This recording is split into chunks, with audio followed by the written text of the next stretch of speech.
طاسیم میم، یہ کتاب روشن کی آیتیں ہیں۔ اے محمد صلی اللہ علیہ وآلہ وسلم، ہم تمہیں موسیٰ اور فرعون کے کچھ حالات مومن لوگوں کے سنانے کے لیے صحیح صحیح سناتے ہیں کہ فرعون نے ملک میں سر اٹھا رکھا تھا اور وہاں کے باشندوں کو گروہ گروہ بنا رکھا تھا۔ ان میں سے ایک گروہ کو یہاں تک کمزور کر دیا تھا کہ ان کے بیٹوں کو ذبح کر ڈالتا اور ان کی لڑکیوں کو زندہ رہنے دیتا۔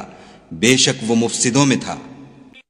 اور ہم چاہتے تھے کہ جو لوگ ملک میں کمزور کر دیے گئے ہیں ان پر احسان کریں اور ان کو پیشوا بنائیں اور انہیں ملک کا وارث کریں اور ملک میں ان کو قدرت دیں، اور فرعون اور حامان اور ان کے لشکر کو وہ چیز دکھا دیں جس سے وہ ڈرتے تھے۔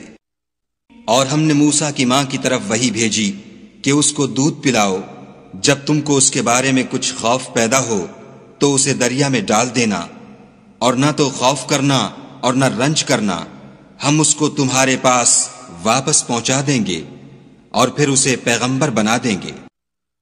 تو فرعون کے لوگوں نے اس کو اٹھا لیا، اس لیے کہ نتیجہ یہ ہونا تھا کہ وہ ان کا دشمن اور ان کے لیے موجب غم ہو۔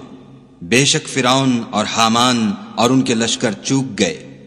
اور فرعون کی بیوی نے کہا کہ یہ میری اور تمہاری دونوں کی آنکھوں کی ٹھنڈک ہے، اس کو قتل نہ کرنا، شاید یہ ہمیں فائدہ پہنچائے یا ہم اسے بیٹا بنا لیں۔ اور وہ انجام سے بے خبر تھے۔ اور موسیٰ کی ماں کا دل بے قرار ہو گیا۔ اگر ہم ان کے دل کو مضبوط نہ کر دیتے تو قریب تھا کہ وہ اس قصے کو ظاہر کر دیں، غرض یہ تھی کہ وہ مومنوں میں رہیں۔ اور اس کی بہن سے کہا کہ اس کے پیچھے پیچھے چلی جا، تو وہ اسے دور سے دیکھتی رہی اور ان لوگوں کو کچھ خبر نہ تھی۔ اور ہم نے پہلے ہی سے اس پر دائیوں کے دودھ حرام کر دیے تھے۔ تو موسیٰ کی بہن نے کہا کہ میں تمہیں ایسے گھر والے بتاؤں کہ تمہارے لیے اس بچے کو پالیں اور اس کی خیر خواہی سے پرورش کریں۔ تو ہم نے اس طریق سے ان کو ان کی ماں کے پاس واپس پہنچا دیا تاکہ ان کی آنکھیں ٹھنڈی ہوں اور وہ غم نہ کھائیں اور معلوم کریں کہ خدا کا وعدہ سچا ہے، لیکن یہ اکثر نہیں جانتے۔ اور جب موسیٰ جوانی کو پہنچے اور بھرپور جوان ہو گئے تو ہم نے ان کو حکمت اور علم عنایت کیا، اور ہم نیکوکاروں کو ایسا ہی بدلہ دیا کرتے ہیں۔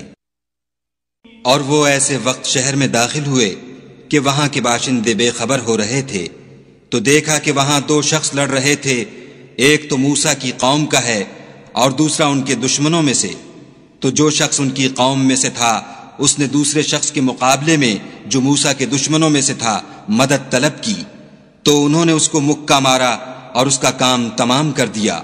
کہنے لگے کہ یہ کام تو اغوائے شیطان سے ہوا، بے شک وہ انسان کا دشمن اور صریح بہکانے والا ہے۔ بولے کہ اے پروردگار، میں نے اپنے آپ پر ظلم کیا، تو مجھے بخش دے، تو خدا نے ان کو بخش دیا، بے شک وہ بخشنے والا مہربان ہے۔ کہنے لگے کہ اے پروردگار، تو نے جو مجھ پر مہربانی فرمائی ہے، میں آئندہ کبھی گناہ گاروں کا مددگار نہ بنوں۔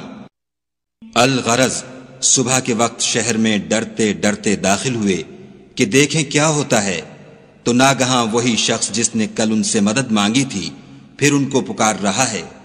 موسیٰ نے اس سے کہا کہ تو صریح گمراہی میں ہے۔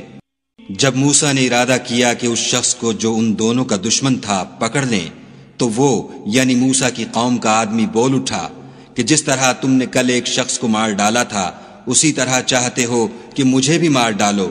تم تو یہی چاہتے ہو کہ ملک میں ظلم و ستم کرتے پھرو، اور یہ نہیں چاہتے کہ نیکوکاروں میں ہو۔